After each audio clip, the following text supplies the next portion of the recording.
Why do I think that Bundaberg should be renamed Boomberg? One of the things you look at is you'll find some properties that haven't been sold for a while suddenly sell, and that starts at the lower end. Here we see the old backpackers place on Bundy Street, and I'm not sure if they're getting a re-roofing or if they're actually getting demolished and rebuilt, so time will tell. It could just be that they're removing the asbestos. And we're at the fringe of Bundaberg CBD, so we're a block out, and this is where you really start to get a feel for the growth that's coming in here. Now you can see here the Winter Garden Forum. The council bought this probably and developed it probably about a year ago now, and you can see it's a wonderfully restored building, so there's plenty of money going in from the civic area. And if you go over to here, you can see that another sign of a booming environment is that property owners spend more money onto their property. It's because they're now feeling confident that they've got equity in their property, and the prices and rents in Bundaberg have definitely been growing.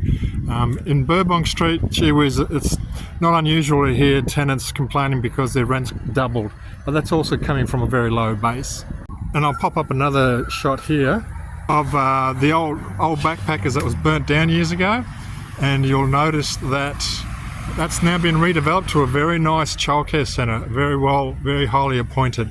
And even the little places, like this little shed I've had, poor thing, hasn't been loved for a while, is now sold, which is another sign of a booming environment. It's like I said, the cheap things usually go first. Cheap is probably an unfair word, but the best value ones tend to go first. Now here we are on busy Targo Street. We're essentially a block and a half away from the GPO. Forgive me if there's a lot of traffic noise, it is a busy part of town. And here's another example of owners starting to put money into their building. And it's great to see Sandcon, one of my favourite local contractors, getting the job here. So the Queenslanders taken down the old entrance and a gaming room that they had on the right hand side, and they've taken out all the back, and they've taken out the left hand side out the back as well to look at doing expansions. Like I said, you've got equity in your properties now, so a lot of businesses, including pubs and motels, so it's small as well as big, are looking at increasing the value of their holdings in Boomberg. I really have a philosophy that the CBD is moving east towards Bargara. And here we go, here's another reason. When was the last time you saw a multi-storey complex being built in Bundaberg? It's been a long time. This is part of the old car yard section, which turned into a bit of a ghost yard for a while, and you can see once again we've got some local contractors starting to do work on the new RSL complex.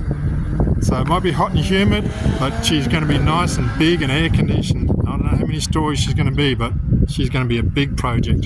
Still on Tantitha Street here, and this is the old fire station, and as you can see it's now being renovated. Actually, it's not being rebuilt. Plenty of local builders getting work here, and that's only recently been started, so it's quite a big purpose-built property. So when you've got new people buying specific buildings like fire stations, you know that you're in Boomberg. And then we've got my favourite building. This is the Mirror Complex at the Esplanade of Bargara. It's going to be 5 stories. I've lost count of how many units. I think it's probably about 15 units or so. And they're at the stage now where they're getting pretty close to pouring the concrete slab that will mark the roof of the complex. It's exciting because it's probably been a decade since anything big's been built on the Esplanade of Bargara. And if you're not real sure where Bargara is, read it and weep. Watch it and reap, I suppose. And like I said, this is one of my favourite buildings, not only because it's big and beautiful and commercial. Well, it's actually residential, but it's a big commercial building. But they started off their listings round about hopefully getting $1 million a unit, and now look, they're still building it. They're nudging, really forcing the 1.3 as a starting point. So that's a huge increase in probably the 8 months that they've been building this one. So yeah, welcome to Bundaberg, or should we call it Boomberg? And finally, let's not forget probably one of the secrets that have come out. On Hughes Road, if you go down that way towards Elliott Heads, you'll find the new shopping centre that has finally turned turf to start building through there.